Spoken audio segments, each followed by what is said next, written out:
He's the former president of the Dallas Bar Association, Rob Crain. Rob, how are you? Doing great this morning. Thank you. Appreciate your time. All right, Joe Biden has decided on his Supreme Court pick. He picked an African-American woman, as he promised. Who is federal judge Ketanji Brown Jackson, Rob? Yeah, she is a very qualified individual and high character. I think what we'll see here over the next few months is a discussion about her ideology. She's got two parents who went to traditionally black universities, grew up went into teaching, I should say, raised their children in the Miami area, and then Ketanji went to Harvard, where she was magna cum laude undergrad studying government, and then she went to Harvard Law School, where she finished summa cum laude and was supervising editor of the Harvard Law Review. So she's got a lot of clerkships, a lot of interesting things in her background. It was not surprising to see her included in the candidate pool. Okay. I heard her talk about the Constitution, that she loved America. That was good for me.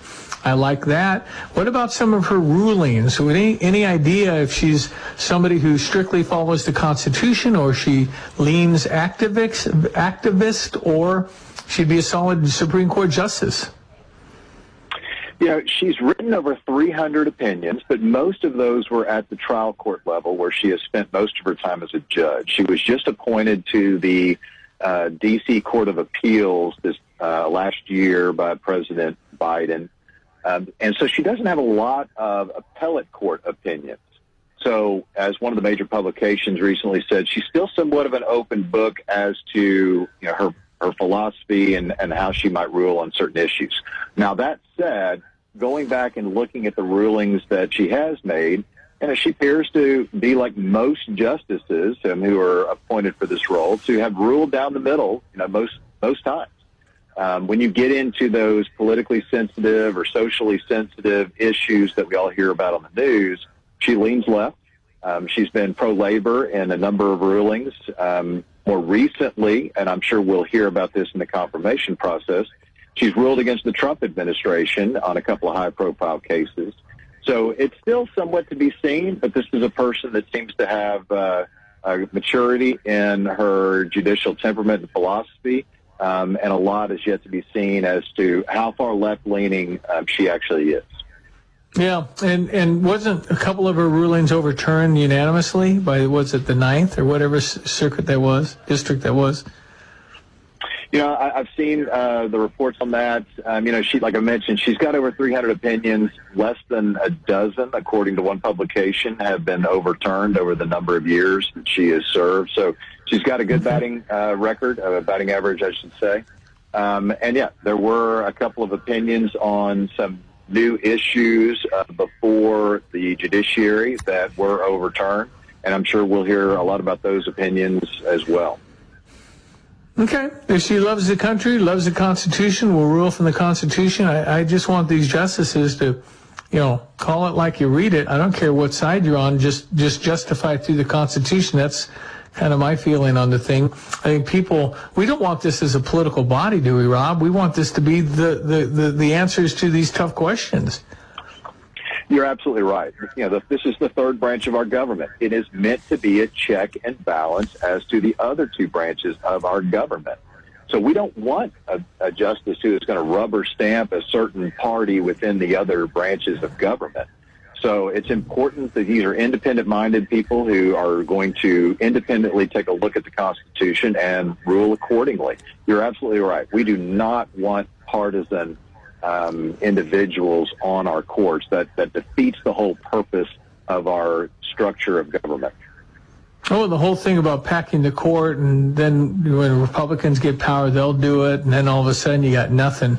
You got to be able to trust this body for sure, right? Absolutely. The integrity of our institutions relies upon it. The confidence of our American people. We all feel like, all right, we've got this backstop with our courts, our judiciary, and in particular the Supreme Court. And so it's important for our nation to have that confidence. There's going to be an independent group that is not going to be Republicans or Democrats that are going to look at the Constitution and make sure that our way of governmental life continues in this country with integrity. And Rob, isn't it true that most of the decisions that come from the Supreme Court over the last decade, we just don't hear about them, but a whole bunch of them have 7 and 8 votes, right? Absolutely. And then there's a lot of unanimous votes because they are looking at the same issues from the same lenses. It's just those few socially sensitive, politically sensitive rulings that come to play. All right. Any problems with their confirmation, do you think, Rob Crain? I don't believe so. We've had a contentious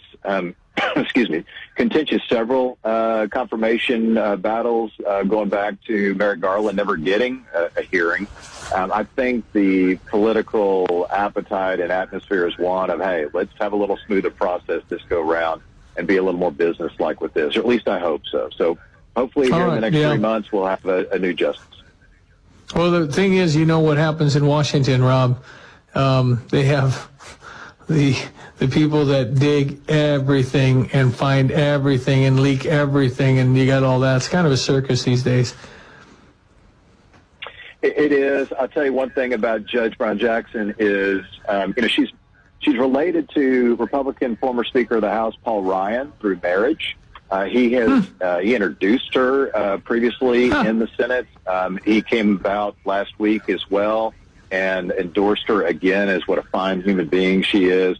Okay. I don't think they're going to find much in the way of any dirt on Judge Brown Jackson, but and that's she's a person of high intellect, high quality, and it's good to have her as an appointee. There were several qualified candidates, but hopefully we can be professionals about this in our confirmation process and stick with the issues of our Constitution and constitutional interpretation. Very good, Rob. I appreciate the information. Thanks for your time today from Dallas. Anytime. Appreciate it.